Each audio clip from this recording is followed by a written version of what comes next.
Fala galera! Como eu disse no último vídeo, estou de volta com as atividades do canal. E no vídeo de hoje, vocês vão acompanhar um debate teológico entre duas versões do ChatGPT. Um teólogo pré-tribulacionista contra um pós-tribulacionista. Tudo feito de forma totalmente imparcial para você tirar suas próprias conclusões. Então já se liga aí e bora pro debate. Olá, seja bem-vindo ao debate entre uma versão pré-tribulacionista versus uma versão pós-tribulacionista do ChatGPT. Eu vou ser a moderadora, e para ser algo totalmente imparcial, as perguntas feitas por mim também serão geradas por inteligência artificial. O debate será dividido em dois blocos. No primeiro, cada um participante fará duas perguntas para seu oponente, com direito a réplica e tréplica.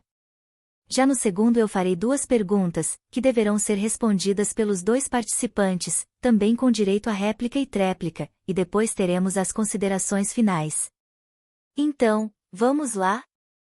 Primeiramente vou apresentar os dois personagens, com nomes fictícios, criados pelo próprio ChatGPT. O professor Samuel Costa é um teólogo reformado e especialista em escatologia dispensacionalista.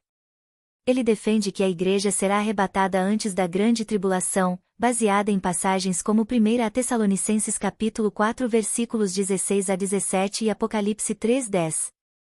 Para ele, a tribulação é um período de julgamento divino sobre o mundo incrédulo e restauração de Israel, não para a igreja. Ele argumenta que a esperança do arrebatamento iminente motiva a santidade e o preparo espiritual dos crentes.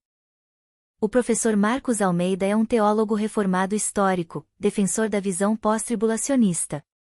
Ele crê que a igreja passará pela grande tribulação e será arrebatada apenas na segunda vinda de Cristo, baseada em Mateus 24 versículos 29 a 31 e 2 Tessalonicenses 2 versículos 1 a 3.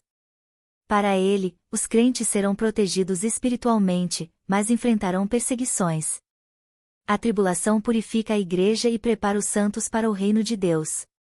Ele argumenta que essa visão fortalece a perseverança e a fé dos cristãos diante das adversidades. Agora, podemos começar o debate. Vamos para a primeira rodada de perguntas, começando pelo professor pós-tribulacionista, Marcos Almeida. Professor Samuel, em Mateus 24, 29 a 31, Jesus afirma que a vinda do Filho do Homem e o ajuntamento dos escolhidos ocorrerão imediatamente depois da tribulação daqueles dias. Como essa passagem pode se encaixar na visão pré-tribulacionista, já que o texto claramente coloca o arrebatamento após a tribulação? Professor Marcos, essa passagem de Mateus 24, 29, 31 não trata do arrebatamento da igreja, mas da segunda vinda de Cristo em glória para estabelecer seu reino. O público-alvo de Jesus nesse contexto são os judeus e os eleitos mencionados são os crentes que sobreviverão à tribulação, não a igreja. O arrebatamento, descrito em 1 Tessalonicenses 4, 16, 17, é um evento distinto, onde os crentes são retirados da terra antes da tribulação. Assim, não há contradição entre os textos, pois tratam de momentos diferentes do plano escatológico. Professor Samuel, sua interpretação assume uma separação entre a Igreja e Israel que não é explicitamente ensinada no Novo Testamento. Jesus estava falando com seus discípulos, que representavam a Igreja nascente. Além disso, em 2 Tessalonicenses 2, 1 a 3, Paulo diz que nossa reunião com Cristo, arrebatamento, não acontecerá antes da manifestação do Anticristo, o que sugere que a Igreja estará presente durante a tribulação. Se o arrebatamento fosse pré-tribulacional, por que Paulo alertaria os crentes sobre eventos que eles não vivenciariam? Professor Marcos, respeito seu ponto, mas discordo que os discípulos representem a igreja nesse contexto. Quando Jesus falou em Mateus 24, a igreja ainda não havia sido plenamente revelada. Além disso, 2 Tessalonicenses 2, 1 a 3 não nega o arrebatamento pré-tribulacional. A expressão nossa reunião com ele pode referir-se à segunda vinda, quando Cristo retorna com sua igreja já arrebatada. O alerta de Paulo visava corrigir o engano de alguns crentes que acreditavam que já estavam na tribulação. Se o arrebatamento fosse pós-tribulacional, não haveria motivo para essa confusão, pois os sinais da tribulação seriam evidentes. Agora é a vez do pré-tribulacionista, professor Samuel Costa, fazer sua pergunta ao professor Marcos. Professor Marcos, em Apocalipse 3, 10, Jesus promete guardar a igreja da hora da provação que há de vir sobre o mundo inteiro. Se os crentes passarem pela tribulação, como essa promessa de proteção se cumpriria? Professor Samuel, Apocalipse 3:10, deve ser entendido no seu contexto. Jesus está falando à igreja de Filadélfia, e a promessa é de proteção durante a provação, não necessariamente de remoção da terra. O verbo grego tereuek pode significar guardar através de e não apenas livrar de. Em João 17,15, Jesus usa uma expressão semelhante ao orar: não peço que os tires do mundo, mas que os guardes do maligno. Isso sugere que Deus pode preservar seu povo sem removê-lo da tribulação, assim como fez com Israel no Egito durante as pragas. Professor Marcos, sua interpretação minimiza o significado da promessa de Apocalipse 3:10.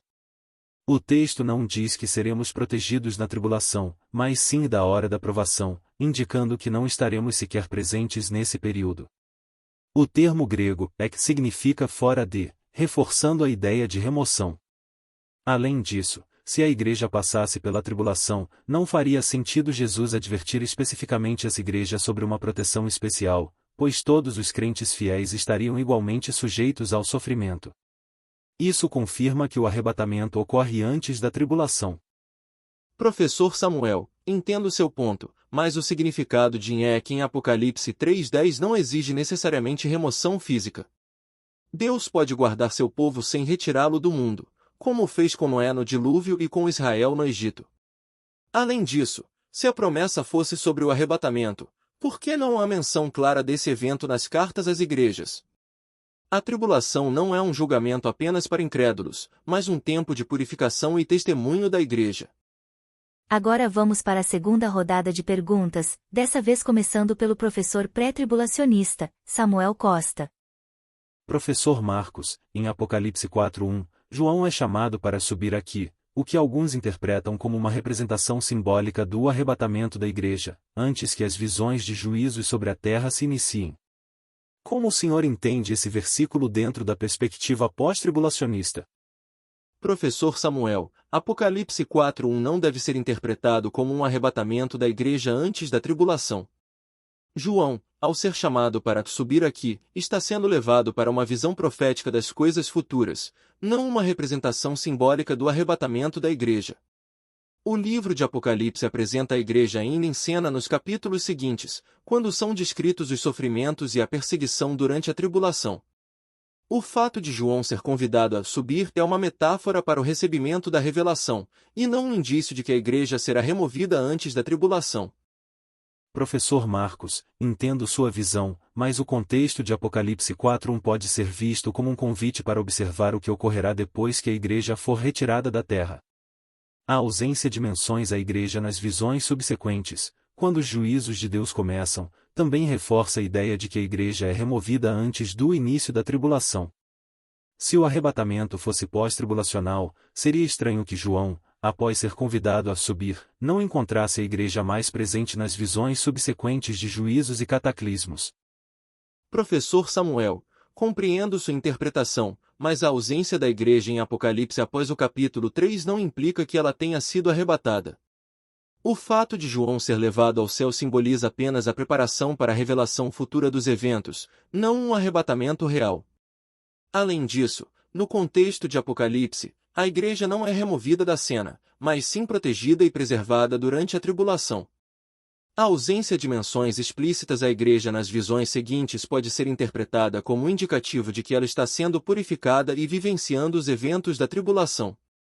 Agora, a segunda pergunta do professor Marcos Almeida. Professor Samuel, em João capítulo 6 versículos 39, 40 e 44, Jesus afirma que ressuscitará os crentes no último dia. Se os santos são arrebatados antes da tribulação e depois há mais conversões durante esse período, isso implicaria múltiplas ressurreições em tempos distintos. Como sua visão explica essa aparente contradição? Professor Marcos, a passagem de João 6 versículos 39, 40 e 44 refere-se à ressurreição dos justos no final dos tempos, o que ocorre no momento da segunda vinda de Cristo, quando ele traz os salvos com ele, conforme 1 Tessalonicenses 4:16-17. Isso não contraria a visão pré-tribulacional, pois o arrebatamento da igreja ocorre antes, em um evento distinto, e é seguido pela manifestação da segunda vinda de Cristo, que é o momento da ressurreição final. A ideia de várias ressurreições não é contraditória, pois o arrebatamento e a ressurreição dos justos durante a tribulação são eventos diferentes, com a segunda vinda sendo o momento final da ressurreição de todos os crentes.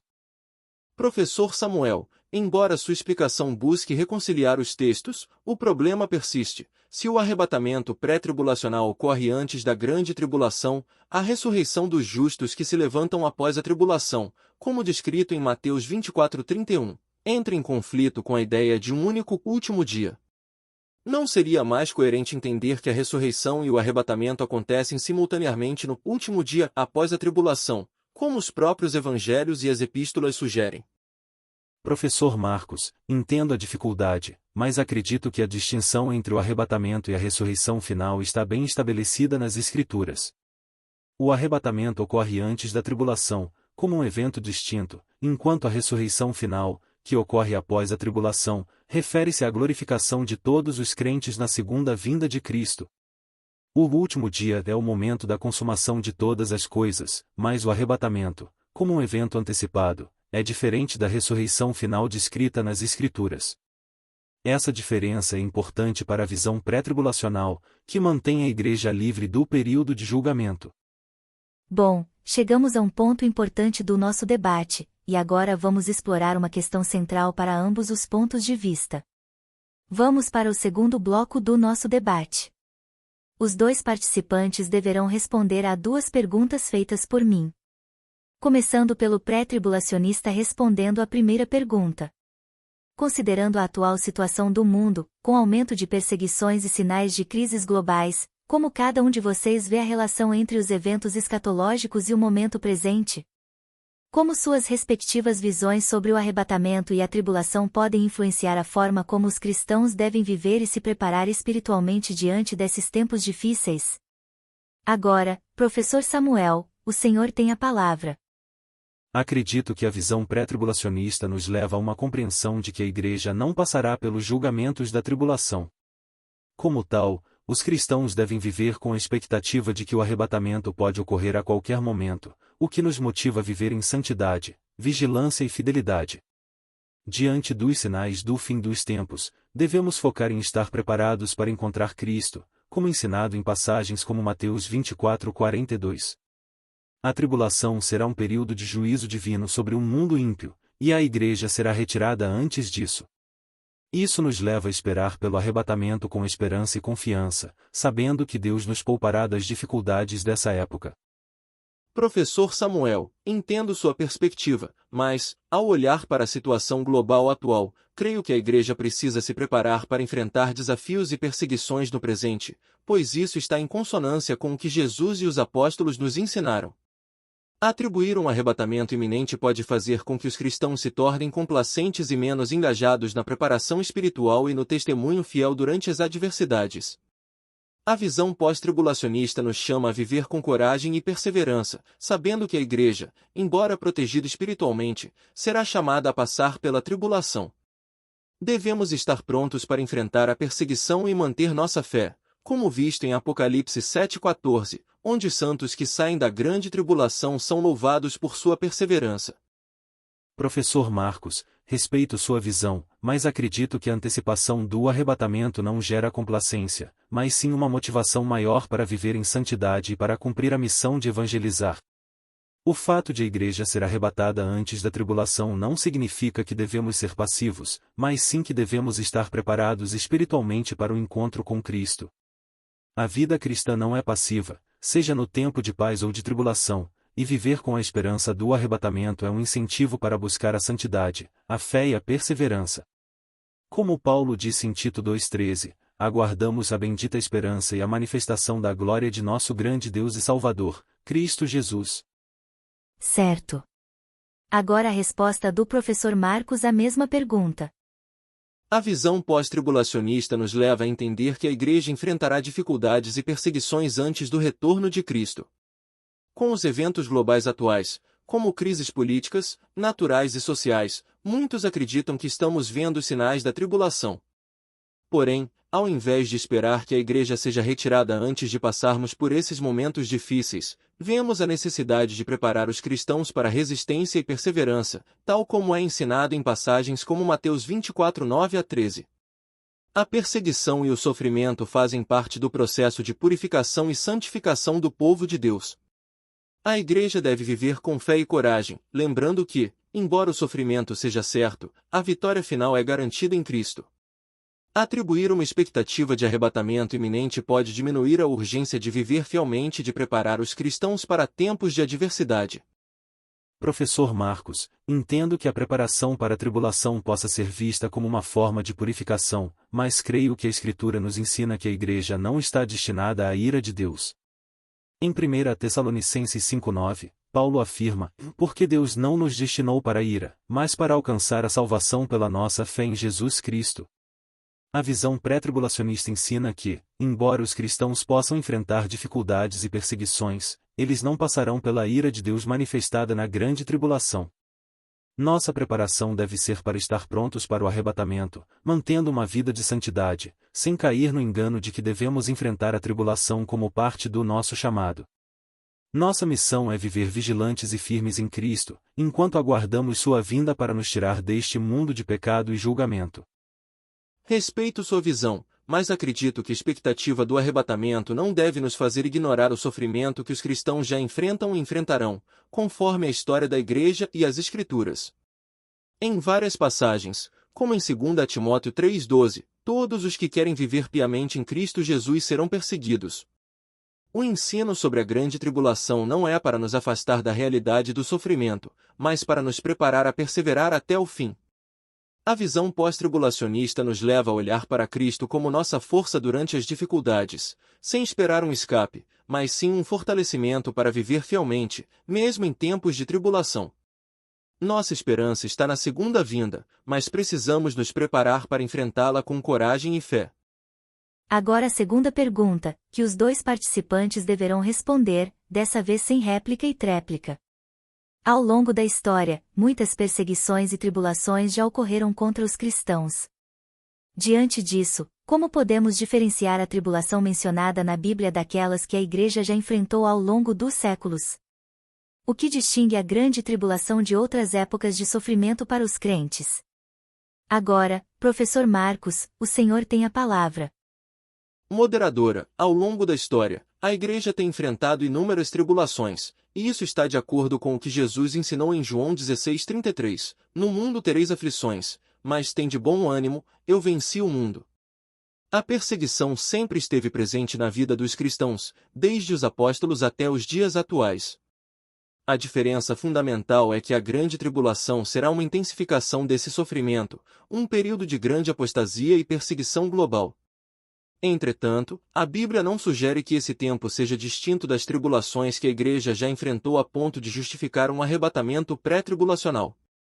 Em Mateus 24, 21, 22, Jesus diz que será um tempo sem precedentes, mas ele também promete abreviar esses dias por causa dos eleitos, indicando que haverá crentes passando por esse período.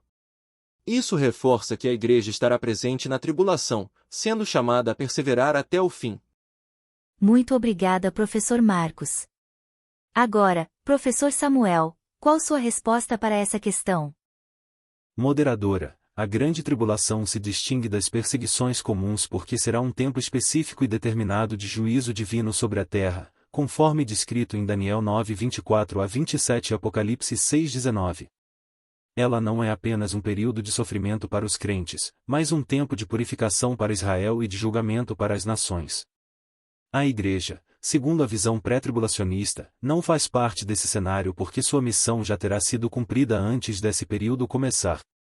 Em 1 Tessalonicenses 4:16-17, Paulo descreve um arrebatamento que não está relacionado com a ira e os juízos da tribulação. Além disso, a ausência da Igreja nos capítulos que descrevem a tribulação em Apocalipse reforça a ideia de que ela já terá sido removida. Para finalizar nosso debate, vamos para as considerações finais dos debatedores, começando pelo professor Samuel e depois o professor Marcos. Foi um prazer participar deste debate com o professor Marcos Almeida e discutir um tema tão relevante para a fé cristã.